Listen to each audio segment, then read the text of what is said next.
Pedrosa siap kerja maksimal untuk KTM. Test rider atau pembalap penguji KTM, Dani Pedrosa akan turut ambil bagian dalam pengujian yang digelar pihak MotoGP di sirkuit Portimao, Portugal. Ia pun memastikan bakal bekerja maksimal demi memberikan segala informasi terbaik untuk KTM. Pihak MotoGP memang mengadakan tes di sirkuit Portimao selama 2 hari. Tes sendiri dilaksanakan pada 7 hingga 8 Oktober 2020. Sejumlah test rider dan pembalap resmi MotoGP dipastikan ambil bagian dalam tes ini. Nama-nama besar pun akan tampil seperti Valentino Rossi, Dovizioso, Jorge Lorenzo, serta termasuk Pedrosa yang menjadi test rider KTM. Pedrosa pun menyambut antusias tes ini. Ia sendiri mengaku belum pernah mentas di sirkuit Portimao sebelumnya. Karena itu, banyak hal yang siap dilakukannya demi mengumpulkan informasi terbaik untuk KTM. Tes ini sendiri memang diketahui digelar untuk mempelajari trek di sirkuit Portimao. Sebab balapan di Portugal merupakan seri baru yang masuk ke kalender MotoGP 2020. Lewat tes ini, pihak MotoGP berharap para pembalap bisa memiliki bekal penting untuk melakoni balapan sesungguhnya pada akhir musim nanti. MotoGP Portugal 2020 sendiri diketahui akan menjadi seri pamungkas yang berlangsung pada 22 November 2020. Ini pertama kalinya saya di sini, dan tentu saja besok kuncinya adalah mempelajari trek, memiliki sedikit perasaan di tikungan. Anda harus belajar bagaimana mendekatinya dan di mana harus mengerem dan lainnya. Pada saat yang sama, kami akan mencoba ban karena kami memiliki ban yang berbeda. Antara sekarang dan kondisi balap November akan berbeda. Kami akan melihat persnelingnya, sempurnakan gearbox, dan menemukan perasaannya di hari pertama. Dari sana, kami akan men-setting ulang untuk hari kedua, kata Dani Pedrosa. Momentum Yamaha kembali kuasai MotoGP Prancis. Yamaha kembali menjadi penguasa MotoGP Prancis setelah Marc Marquez absen di MotoGP musim ini. Yamaha dan Honda memiliki rapor yang bersaing di MotoGP Prancis dalam 10 musim terakhir sejak 2010.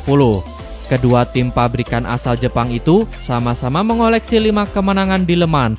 Sejak 2013, Marquez kerap menjadi ancaman dan juga hadangan bagi Yamaha di seri kali ini. Pembalap berjuluk The Baby Alien tersebut 3 kali memenangi MotoGP Prancis 2014, 2018, dan 2019. Sedangkan pada 5 balapan lainnya di Le Mans, pemenang jatuh kepada Dani Pedrosa, Maverick Vinales, dan Jorge Lorenzo dengan 2 kali. Setelah Marquez absen sejak seri kedua karena cedera pada seri pertama MotoGP Spanyol musim ini, para pembalap dengan motor Yamaha mempunyai peluang bagus merasakan kejayaan di MotoGP Prancis. Terlebih lagi, pembalap Yamaha kini sedang dalam performa bagus pada MotoGP 2020. 3 pembalap dengan motor Yamaha tercatat menghuni 5 besar klasemen sementara MotoGP 2020. Hanya Valentino Rossi yang terlempar dari 10 besar dengan menempati posisi ke-11. Quartararo berada di puncak klasemen setelah memenangi 3 balapan, sedangkan Maverick Vinales di peringkat ketiga, Franco Morbidelli di peringkat kelima. Ketiga pembalap Yamaha, Quartararo, Vinales, dan Morbidelli memiliki peluang besar memenangi seri ke-9 MotoGP 2020. Khususnya bagi Vinales yang mempunyai pengalaman menang di seri ini pada musim 2017 dengan motor Yamaha. Meski Valentino Rossi masih terseok-seok di musim ini, namun The Doctor juga masih mempunyai kans sebagai pesaing. Pembalap 42 tahun itu tercatat 3 kali menang di MotoGP Prancis. Kepala kru Marquez sebut Joan Mir bisa jadi juara MotoGP 2020. Pembalap Suzuki X-Star, Joan Mir, mendapat perhatian dari kepala kru Marc Marquez, Santi Hernandez, selama MotoGP 2020. Joan Mir membuat kejutan setelah tampil mengesankan dan konsisten selama MotoGP 2020. Setelah MotoGP 2020 menuntaskan 8 seri balap, Joan Mir selalu berada di posisi 5 besar setiap kali menuntaskan perlombaan. Pembalap 23 tahun itu sekarang sudah memiliki catatan menembus finish podium 4 kali dari 5 seri terakhir. Kesuksesan tersebut mengantarkan Joan Mir menjadi penantang gelar MotoGP 2020. Juara dunia Moto3 musim 2017 itu menghuni peringkat kedua klasemen sementara dengan mengemas 100 poin. Joan Mir hanya tertinggal 8 poin dari Fabio Quartararo yang berada di puncak klasemen. Performa Mir tersebut membuat Santi Hernandez terkesan. Pria yang menjadi kepala kru Marc Marquez itu menilai Mir berpeluang untuk menjadi peraih gelar juara MotoGP 2020. Mir berkembang pesat, bagi saya dia membalap dengan sangat baik dan tidak bisa dilupakan.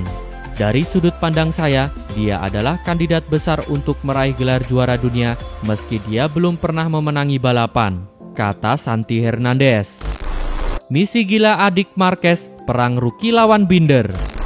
Paruh pertama musim singkat dan padat MotoGP 2020 telah berlalu dan sekarang balapan menuju ke akhir dalam 2 bulan ini hingga November nanti. Pembalap pendatang baru di tim Repsol Honda, Alex Marquez, bertujuan untuk tampil lebih baik di bagian kedua musim ini. Mencoba hasil lebih tinggi dengan harapan ada peningkatan performa dalam balapan sisa. Musim ini hanya ada 3 rookie, yakni Alex dari Honda, Brad Binder KTM, dan Iker Lecuona KTM. Untuk saat ini, setelah seri Catalunya, Binder masih memimpin dengan 58 poin sebagai pembalap pendatang baru terbaik. Di posisi kedua, ada Alex Marquez dengan 27 poin, sementara Lecuona baru mengumpulkan 17 poin. Artinya, perebutan rookie terbaik tahun ini mengerucut kepada Binder dan Alex Marquez. Menjelang MotoGP Prancis akhir pekan ini, Alex tentu berharap mulai bangkit. Tahun lalu, motor bekerja sangat baik di sini, di Le Mans, dan juga di Aragon. Jadi fokus saya bukan soal waktu untuk balapan di sirkuit ini, tapi tentang perakhiran cuaca karena saat ini kelihatannya tidak bagus. Cukup dingin dan akan ada kelembapan, tapi hal ini bisa berubah. Apapun kondisinya, saya datang benar-benar termotivasi untuk paruh kedua musim ini dan saya ingin bekerja keras untuk menunjukkan potensi yang kami miliki sebelum balapan Barcelona. Dalam seminggu terakhir, saya telah berlatih keras dengan tekad untuk terus meningkat, kata Alex Marquez. Alex sekarang menetapkan tujuan musim ini untuk mencoba memenangkan gelar Rookie of the Year, tapi jelas tak akan mudah baginya untuk mengejar ketertinggalan dari Binder. Alex masih tertinggal 31 poin dari jagoan Afrika Selatan itu dengan 6 seri tersisa sampai final Portimao mendatang.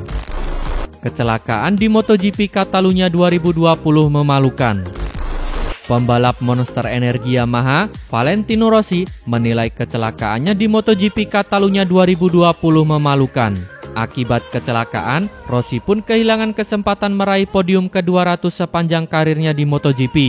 MotoGP Catalunya 2020 yang berlangsung di sirkuit Catalunya 2 pekan lalu awalnya berjalan baik untuk Rossi. The Doctor sempat menempati posisi kedua di belakang Franco Morbidelli sebelum disalip Fabio Quartararo. Beberapa lap setelahnya, Quartararo memimpin balapan diikuti Rossi di belakangnya. Rossi berupaya mengejar Quartararo, tetapi nasib apes justru menimpanya di tikungan kedua di lap ke-16. Rossi kehilangan kendali atas bagian motor M1 2020, sehingga harus terjatuh ke gravel. Insiden itu mengakhiri perjuangan Rossi di MotoGP Catalunya 2020. Insiden di sirkuit Catalunya sangat membekas di benak Rossi. Akan tetapi, ada hal positif dalam balapan yang ditemukan Rossi. Hal positif itu adalah Rossi cukup cepat untuk memperebutkan podium. Kecepatan mumpuni jadi modal bagi Rossi untuk tampil pada balapan berikutnya, yaitu MotoGP Prancis 2020. Balapan seri ke-9 musim 2020 itu akan berlangsung di sirkuit Le Mans pada Minggu 11 Oktober 2020. Tentunya, hasil akhir di Catalunya memalukan. Akan tetapi, hal positifnya adalah kami cukup cepat untuk memperebutkan podium. Saya pikir kami bisa mencoba melakukan sesuatu di MotoGP Prancis 2020, kata Valentino Rossi. Rossi mempunyai catatan bagus di sirkuit Le Mans. Sejak MotoGP bergulir pada musim 2000, Rossi telah meraih 11 podium di Prancis yang 3 diantaranya berbuah kemenangan. Rossi terakhir kali naik ke atas podium di sirkuit Le Mans pada 2 musim lalu. Pada waktu itu, Rossi finish ketiga di belakang Danilo Petrucci dan Marc Marquez yang keluar sebagai pemenang. Rekam jejak di sirkuit Le Mans menjadi modal bagus Rossi untuk akhir pekan ini. Terima kasih telah menonton sampai akhir. Tonton video kami lainnya. Jangan lupa like, komen, share, dan subscribe channel ini agar terus berkembang.